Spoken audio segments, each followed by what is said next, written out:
Rewound this tape all over and it's blank. Really? This video don't work. Yours looks like this. Look! All the tapes are blank. It's the TV, Mike. Show me how. Why is it doing that? Does that happen when you do it? Uh-oh. What is wrong with you? Why is it doing that when you do that? You're magnetized. You erased these tapes. It's you. La genèse au départ, c'est une utopie que j'avais. Il y a un cinéma magnifique qui est transformé en magasin de chaussures.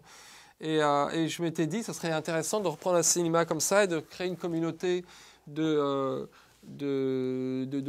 voisins ou de qui veut participer, avoir une caméra film ou vidéo, peu importe, tourner un peu n'importe quoi, enfin faire un travail en commun mais qui ne soit pas forcément narratif et projeter ça le week-end et pour les gens qui ont tourné, c'est-à-dire faire un système où il y a autant de gens qui tournent le film qui le regardent.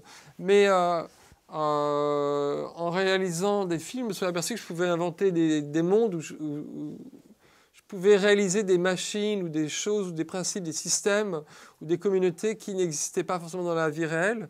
Et j'ai utilisé ce pouvoir pour faire marcher cette utopie. Ils ont 2 heures, je me suis imaginé comment je pourrais m'en sortir si j'avais 2 heures pour recréer SOS Fantôme, en me disant vraiment, bon voilà, c'est ça, sinon je suis viré, je perds mon boulot, donc qu'est-ce que je vais faire? Et c'est intéressant de se mettre dans une situation aussi extrême, parce qu'on imagine, il y a pas mal de... Tout devient possible, parce qu'on n'a pas de limitation au niveau du but à atteindre, de la perfection. Donc c'était vraiment, là, le bricolage faisait partie de la narration. Et il y a autre chose aussi qu'on voit plus dans Rembobiné, c'est cette espèce un peu comme la musique punk, c'est-à-dire que c'est des gens qui ne savaient pas vraiment jouer, qui n'avaient pas de technique et qui se sont dit tiens, on va faire des groupes. Et ça a donné envie à plein de jeunes de commencer des groupes.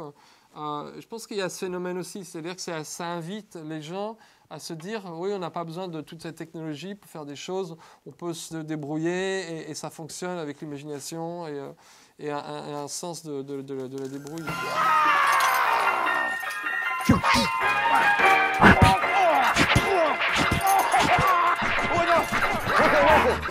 On a un peu inscrire le film dans un registre populaire. Je ne sais pas à quel point il est populaire ou non, mais pour moi, je ne voulais pas faire une collection de films de spécialistes. Je ne voulais surtout pas faire un film sur 2 gars qui sont des fanatiques de films dans leur magasin de vidéo. Au contraire, je trouve que c'est justement ce je m'en foutisme qui fait que leurs versions sont drôles comme elles le sont, parce qu'ils n'ont pas, pour eux, ils ont une vision extérieure au cinéma. Donc j'ai voulu faire une sorte de collection de films qui paraissait plausible. This Chinese bamboo ain't show. I can't believe you got me out here. Forget about the bamboo. We gotta go solve a crime. Dès l'instant où on a accepté que l'imperfection et l'irréalisme, après, je pouvais raconter toutes les histoires qui me passaient par la tête et je trouvais que c'était assez génial. Donc ça, j'ai toujours gardé ça.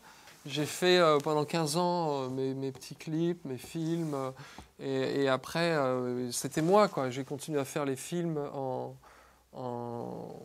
avec ma façon de faire qui était d'une certaine manière respectée finalement. Mais il n'empêche que il m'est très fréquemment arrivé de lire que j'avais l'âge mental de quelqu'un de 6 ans. Il n'y a pas que des critiques positives par rapport à ça.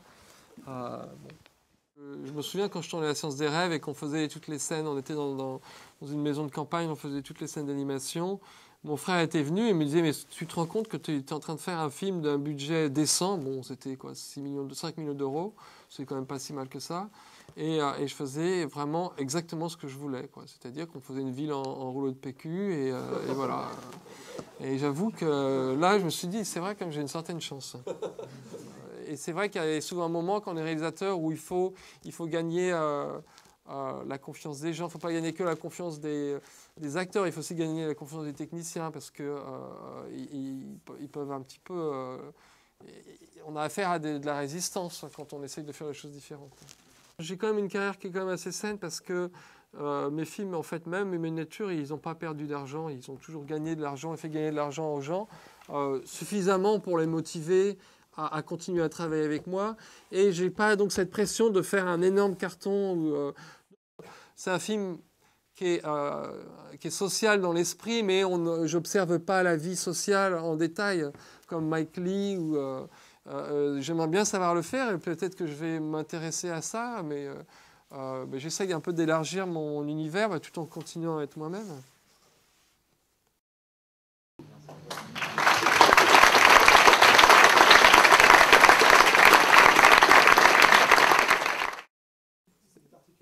Ouais, c'est-à-dire que c'est un film qui prône le fait à la main, les effets spéciaux. Ah ben voilà, bon, on finira la prochaine.